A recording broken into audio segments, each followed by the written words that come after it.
যে বিয়ে শাদীর অনুষ্ঠানগুলো, এটা কি মুসলমানদের বিয়ে শাদী হচ্ছে? গত জুমায় তো আমি এটা আলোচনা করেছিলাম। মেয়েরে সাজায় আয়না ইয়ার উপরে বসায় দেয় সবার সামনে।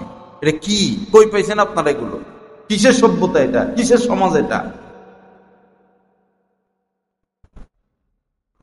এই কিসিমের বিয়ে শাদী, একটা বিয়ে শাদীর মধ্যে যাওয়া যায় না, সম্পূর্ণরূপে হারাম। এই সমস্ত অনুষ্ঠানে যাওয়া সম্পূর্ণরূপে হারাম।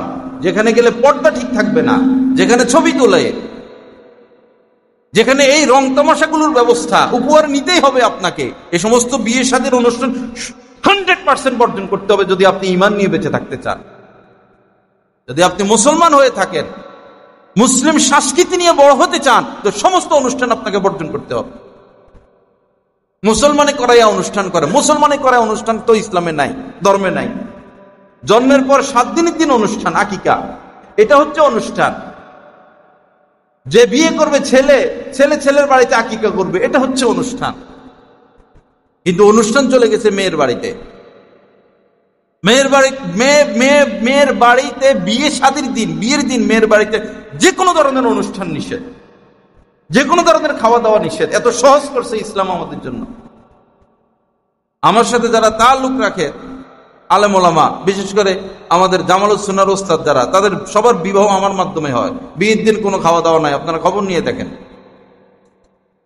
বিয়ে করে আমি গিয়ে বিয়ে পড়াই, কোনো খাওয়া দাওয়া নাই, বিয়ে পড়ায় মেয়ে নিয়ে চলে আসে। ইসলামকে ইসলামের জায়গায় থাকতে দেই। আমরা মুসলমানের সংস্কৃতি মোতাবেক চলি। বিধর্মীদের সংস্কৃতি নিয়ে টানাটানি করবেন, শান্তি পাবেন না, সুখ পাবেন না। হ্যাঁ, যদি এমন হয় ছেলে বহু দূর থেকে আসছে, সেই ঢাকার ছেলে বৈরবে বিয়ে করছে, সফরের দূরত্ব এরকম দূর থেকে আসে, তখন তো তারা মুসাফির, তাদের জন্য খাবার দাবার ব্যবস্থা করা জরুরি। কিন্তু পাশাপাশি এরকম হইলে বিয়েটা এমন সময়, পাত্র এমন সময় আসবে যখন খাওয়ার টাইম না, খাইয়ে দাইয়ে আসবে। চালু করেন না সমাজের মধ্যে ধর্মকে, সুন্নতকে, রাসূলের রীতিনীতিকে। যারাই জিজ্ঞেস করি আসেন না কেন, জুমা দেখি না কেন, দাওয়াতে যাওয়া, এই দাওয়াতে যাওয়া জায়েজ আছে? দাওয়াতে গিয়ে ইমান, যদি 20% ইমান নিয়ে আপনি দাওয়াত খেতে যান, ফিরে আসার সময় 5% থাকে। যে বিয়ে শাদীর অনুষ্ঠানগুলোতে আমরা যাই, যদি আপনি 30% ইমানের অধিকারী হয়ে থাকেন, 30% ইমান নিয়ে যাইয়া ফিরের সময় 10% থাকে। মহিলাদের যে সাজগোজ, যে স্যান্ড, সবারই তো মন খারাপ হবে যখন মেয়েটা যদি সুন্দরী হয়, সাজায় গোজায় বসে থাকে। কোন পুরুষের কাছে ভালো লাগবে? সবাই তো শাহওয়াতের দৃষ্টিতে তাকাবে।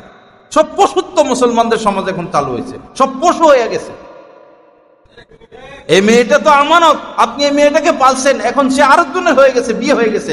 সে কিরকম পশুর বাচ্চা যে তার স্ত্রীকে সাজাইয়া গোজাইয়া মানুষের সামনে পেশ করে?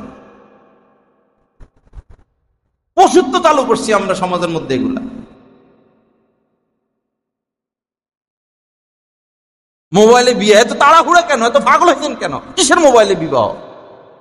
যত মোবাইলে বিবাহ, সমস্ত মোবাইলে বিবাহের মধ্যে ঘুমর আছে। আপনারা খবর নিয়ে দেখেন, হয় ছেলের মধ্যে সমস্যা অথবা মেয়ের মধ্যে সমস্যা। ঘুমরালা বিবাহ গুলোই মোবাইলের মধ্যে সংগঠিত হয়। একটা বিয়ে হয় মোবাইলে, যারা আপনারা বিয়ে পড়ান, তাই তো পাগল হয়েছেন কেন? বিয়ে ছেলে আসো, ছেলেকে দেখেন, ছেলে মেয়েকে দেখো, খোঁজখবর নেন, দিন দেখেন, ধর্ম দেখেন, উঠা বসা দেখেন, চলাফেরা দেখেন, চাল চলন দেখেন, এরপরে বিয়ে শাদীর দিকে আগান। এত পাগল কেন? এত পাগল হয়েছি কেন আমরা বিয়ে দেওয়ার জন্য? মোবাইলে বিয়ে, কিসের মোবাইলে বিয়ে? কোন একটা কাজ ধর্ম মোতাবেক, সুন্নত মোতাবেক আমরা করি না।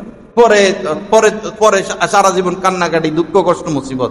আপনি আপনার পায়ে কুড়াল মারলে তো কান্নাকাটি করবেন না? মুসিবত গ্রহণ করবেন না তো কি করবেন? আপনি তো আপনাকে শেষ করলেন।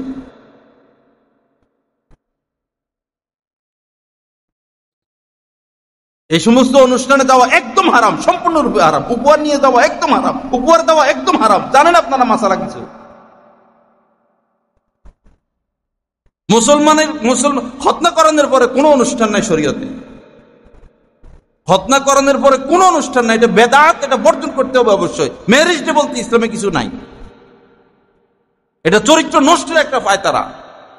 স্বামীর সাথে মন কালাকালি, স্বামী বাসা আসবে, একটা স্ত্রী সাইজা গুজে প্রস্তুতি নিয়ে থাকে ঘরের মধ্যে যে আমার স্বামী ঘরে আসতেছে, আমি একটু সেজে গুজি থাকি, আমি বই পরিষ্কার থাকি, আমি একটু সাজগোজ করি। একটা মহিলা স্বামীর জন্য এরকম অপেক্ষমান থাকে না। কিন্তু যেদিন ওই ম্যারেজ ডেতে যাবে, বিয়ের অনুষ্ঠানে যাবে, পর পুরুষের সামনে যাবে, ওই দিন উনার সাজের উপরে সাজ, ওই দিন সাজের উপরে সাজ। সাজ তো স্বামীর জন্য, পরিষ্কার পরিচ্ছন্নতা স্বামীর জন্য, তার রূপ লাবণ্য স্বামীর জন্য, তার হাসি তামাশা আনন্দ স্বামীর জন্য। কিন্তু এটা হয়ে গেছে পর পুরুষের জন্য। মেয়েরা কি শিখে, কি শিক্ষা দিই আমরা মেয়েদেরকে?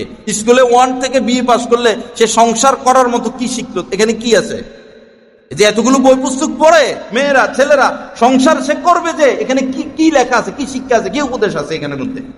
যে স্বামীর সাথে আমার আচরণ এমন হবে, স্বামীর সাথে আমার ব্যবহার এমন হবে, আমার দিন এমন, রাত এমন, আমার শাশুড়ির সাথে আমার আচরণ এমন, আমার শ্বশুরের সাথে আমার ব্যবহার এমন, আমি শ্বশুর বাড়িতে এই নিয়মে থাকবো, আমার পাকশাক এমন, আমার ঘর এমন, আমার ছেলে মেয়ে এমন। কি শিখাই কি আমরা ছেলে মেয়েদেরকে? কি শিক্ষা দিই আমরা?